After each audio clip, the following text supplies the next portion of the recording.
Hi everyone, my name is Abbas and I'm reporting for First Updates Now. Today with me I have Team 16439 AlphaGo from the Chesapeake area. We have Rithik and Sanjay. They're going to talk about their absolutely amazing robot. Right now at MTI they've scored just under 300 points as their top score, and really a lot to delve into.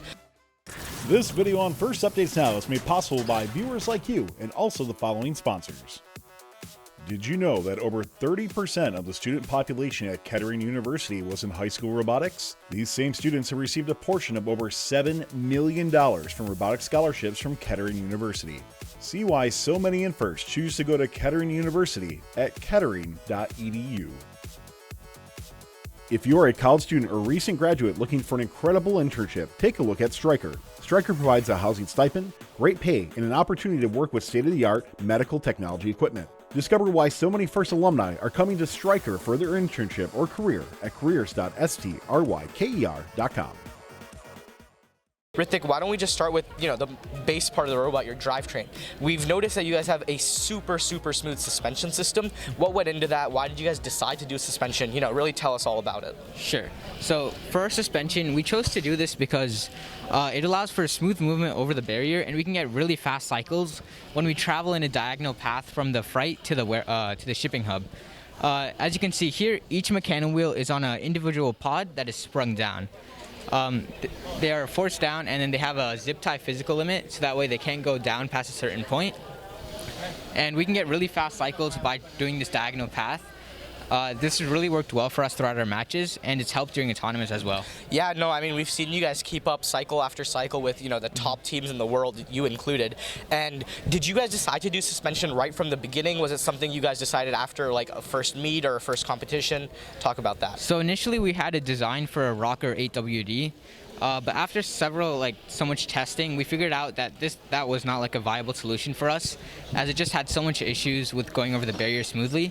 And that's how we decided to, we did some more research and decided to go with the suspension for each mechanical wheel. Sure, and another thing I noticed about your robot this year, especially with the barrier and the gaps, it's a big point to have a robot that's either wide intentionally or a robot that's skinny intentionally. And correct me if I'm wrong, but I don't think you guys can fit through the gap without touching the barrier at all. Is that correct? Yeah. Yeah, and so was there like an intentional decision to be able, was there an intention behind not being a skinny bot, or was it sort of just like a design constraint that was really difficult to hit? So one of the things that we wanted to do was package our robot well, and we figured that with small bot, packaging the mechanisms we wanted to have was difficult, and it gave us an advantage of playing defense against other small robots. So we wanted to optimize on that. Yeah, no, that makes a ton of sense. All right, let's follow the freight's journey through your robot and into the hubs. So let's start with your intake. A lot of teams, they've ran with just a super simple one-level intake. You guys have just an extremely impressive transfer system. It's just seamless every single time. Why don't you walk us through your intake?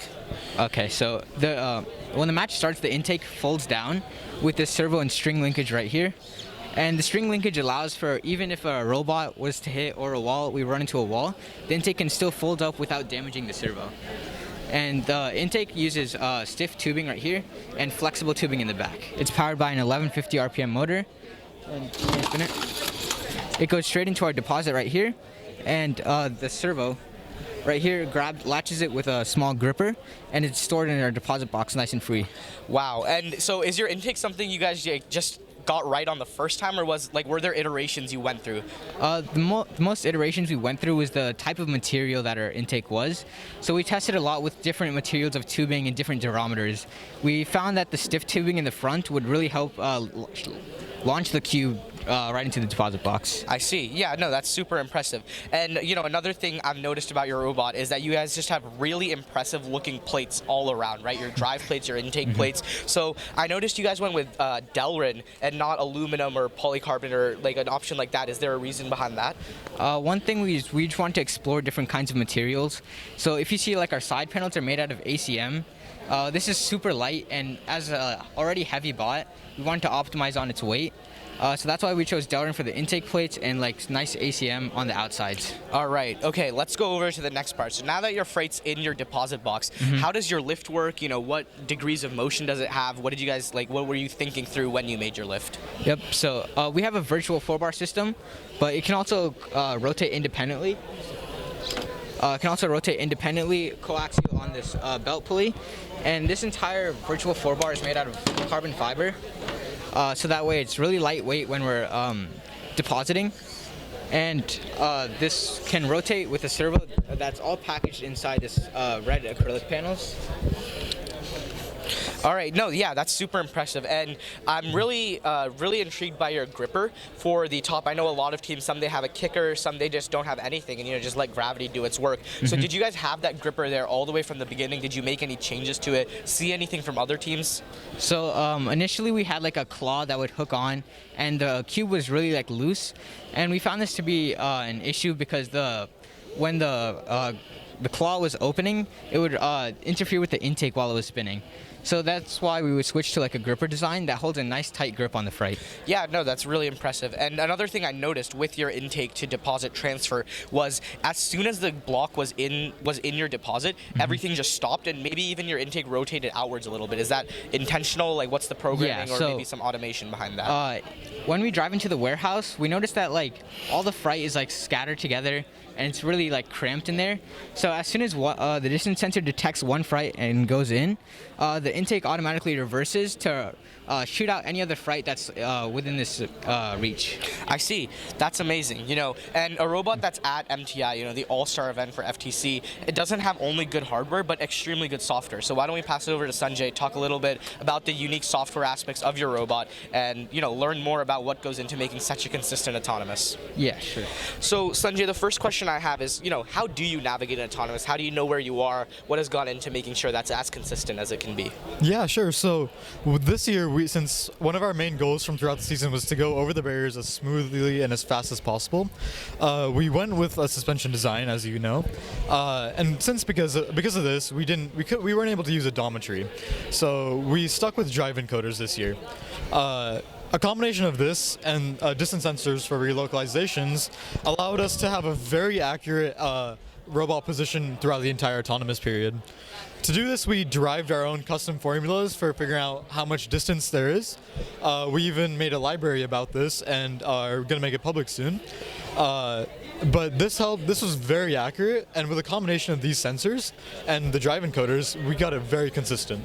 Awesome. Yeah, and then let's talk a little bit about your teleop automations, right? So what automations you guys have in the teleop period? Yeah, sure. So as you mentioned earlier, when multiple freight enter, we didn't want any jamming or anything like that. So as freight is detected inside of the deposit with that sensor, the lock would automatically come down and the intake would spin in reverse, ejecting everything else out of the zone. Awesome, yeah. And then let's talk about your end game a little bit. Do you guys have anything fancy going on there, or are you just keeping it simple and consistent? Yeah, so we just wanted to keep it simple and consistent. The main automation we have there is with our TSC arm. We just have multiple states for that, so it's easily able to be controlled by the drivers. Awesome, yeah. I mean, everything works really, really well on your robot. Hoping to see you guys in playoffs and the rest of your qualification matches. Just to end it off, what do you think is the best thing you guys did this year so far, for your robot? The best change you made, or something you realized that was really beneficial to you? The best change, I would say, was early on in the season. As Riddick may have mentioned earlier, we started with an AWD rocker design. Unfortunately, we were able to, fortunately, we were able to test out very early. We prototyped it and tested it very early, allowing us to figure out its issues when going over the barrier.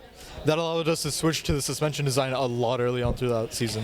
Awesome. Well, thank you guys so much. I'm sure teams have learned a lot from your Behind the Bot, and they're looking forward to your library release about your distance sensors. Reporting for First Updates Now, I'm Abbas. Thank you so much. This video on First Updates Now is made possible by viewers like you and also the following sponsors. Did you know that over 30% of the student population at Kettering University was in high school robotics? These same students have received a portion of over $7 million from robotics scholarships from Kettering University. See why so many in First choose to go to Kettering University at kettering.edu. If you're a college student or recent graduate looking for an incredible internship, take a look at Stryker. Stryker provides a housing stipend, great pay, and an opportunity to work with state-of-the-art medical technology equipment. Discover why so many First alumni are coming to Stryker for their internship or career at careers.stryker.com. Don't forget to like, subscribe, and ring the bell to stay up to date on our new videos. Keep the conversation going and provide your input to our content. Watch our live shows at twitch.tv/firstupdatesnow. Join our Discord at discord.gg/firstupdatesnow and check out Fun FTC on Facebook, Instagram, and Twitter, and First Updates Now on Facebook, Instagram, TikTok, and Twitter.